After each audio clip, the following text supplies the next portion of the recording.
Okay, so we were talking then about the nucleation of a second phase in the Ising system. And we had said that we were going to start out with the assumption that we have, if we look at the free energy versus magnetization, that initially we had H equals 0, and so our free energy looked maybe something like this, and we happen to be at one of the minima, so maybe we were here, and then we imposed some magnetic field which would tend to align the magnetization in one direction, let's say not in the direction we had originally chosen, and then we have a new free energy plot that looks like this. So we're no longer at the minimum, and in order to, right, so now we're here, and in order to, so we're here at MA, let's say, and in order to get to MB, which is our minimum, the magnetization that would minimize our free energy, we have to go through some M star at which there's a maximum in the free energy, right? And so if we think about this, really the mean field Ising model that we studied isn't sufficient, right? So the mean field Ising model that we studied assumed that all sites interact equally with all other sites. But we know that really the magnetization of the sites, the interaction is primarily with the near neighbors, and we also know from studying interfaces that having a place where you have one magnetization next to a place where you have another magnetization, that's going to be an interface, and interfaces cost energy. So instead of thinking about the mean field model, we're going to, so in the mean field model, we would just have some function for the free energy per spin would just be a function of the overall spin, right? So let's just write that down. So in the mean field model, free energy per spin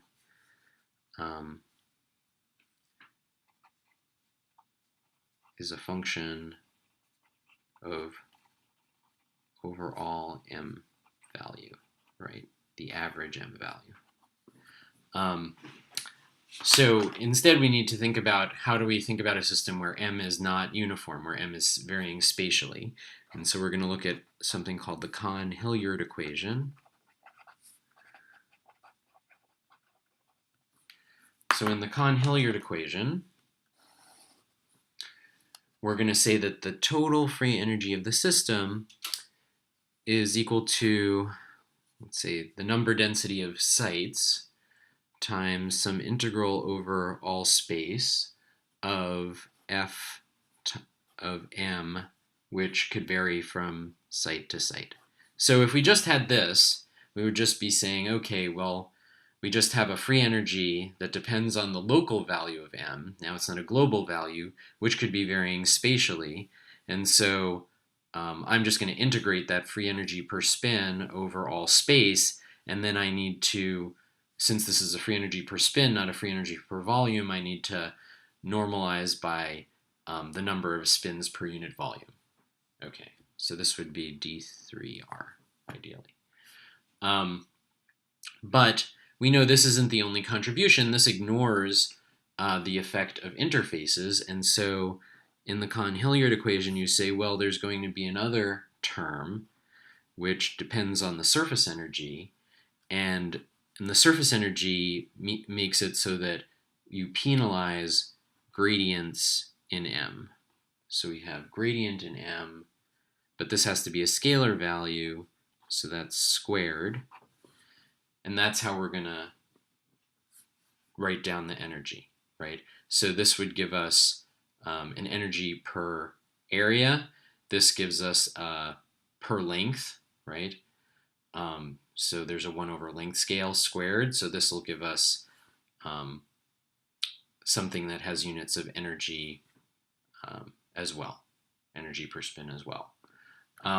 So this is the general form of our Cahn-Hilliard equation here applied to the Ising model.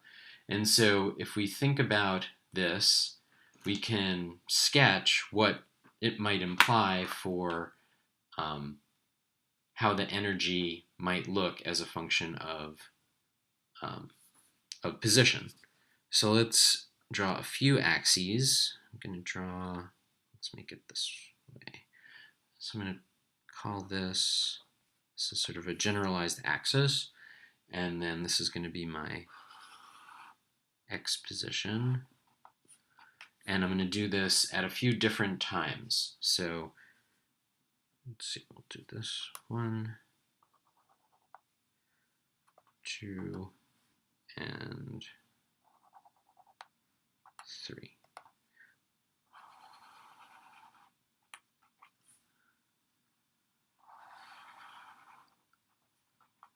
Okay, so this is going to be initially. And initially we're going to assume that our m is uniform everywhere. So let's call this, let's put our MA over here, right? So initially, let's say we're just have MA everywhere, okay? And that means we have a certain value of the free energy, right, which is higher than we would ideally have it be. So we have the free energy, and that's also uniform, right? And if we look at the contribution to the surface energy, so that would be gamma. So this is now FA, right? And then here we're plotting F. Here we're plotting M. And then the third thing we're going to plot is gamma times gradient of M squared. And that's essentially 0 because here there's no gradient, right? So that would be our initial uniform state. So this is just 0. And here I'm assuming MA that I'm putting my 0 in M at 0. Okay. In the middle. Okay, so now we have a fluctuation. So fluctuation occurs. How is that going to look? Okay, so there's some small area, right, where our M now, though it was initially at MA, has fluctuated up to be by MB. Right, so it's sort of MA everywhere, and then somewhere we have a little bloop where it goes up to be MB. Okay, and what we can see is that this is going to cause a corresponding change in the free energy, that if we look at the free energy is going to be FA everywhere, right, where it's uniform out here, but what is it going to be in here? Well, we know there's going to be a contribution from this, but there's also going to be a contribution from the surface energy. So anywhere where there's a gradient, right, and the gradient is higher here and here, highest here and here, there's going to be a contribution to the surface energy. So the surface energy contribution is going to be 0 here, it's going to be maximized here, then it's going to go down because the gradient is 0 at the center, right, and then it's going to be like this, right? So this is our gamma delta M squared. So if we look at the free energy, that's going to go up where we have a bump in delta M squared, but it's going to go down where we get the free, because of the M value getting close to MB. So this is going to go flat, and then it's going to go up, and then it's going to go down.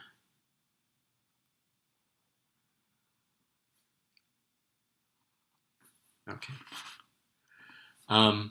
So that's how it looks when we first get our fluctuation, and then later, assuming we're able to then now this provides the system with a way of minimizing the free energy, then that fluctuation, that region of B is going to grow. So then we have growth of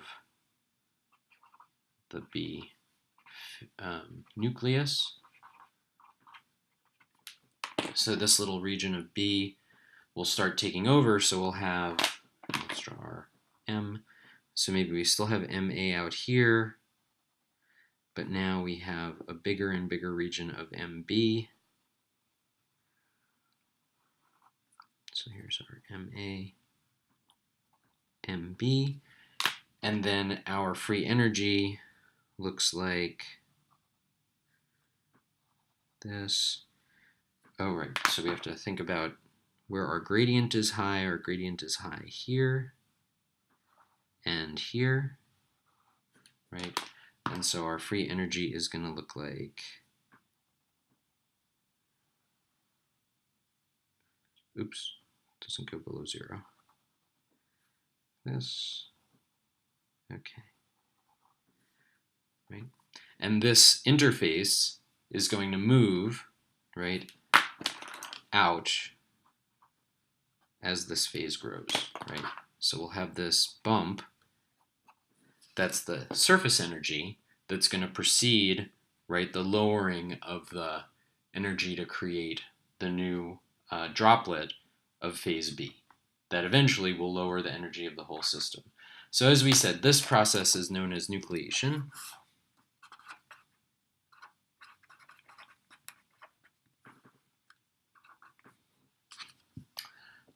And it's not always true that we have to nucleate. If we had ramped up the H field to the point where there was no maximum between the two phases, right, then we wouldn't need to nucleate the second phase, right?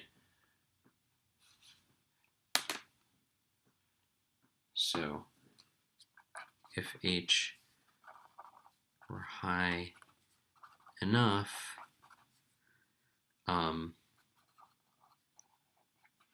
there would be no need for nucleation. And we can see that would happen when the maximum went away, right? So that would be the case where we looked at F versus M, it would look like just a monotonic function because we had raised the H field so high.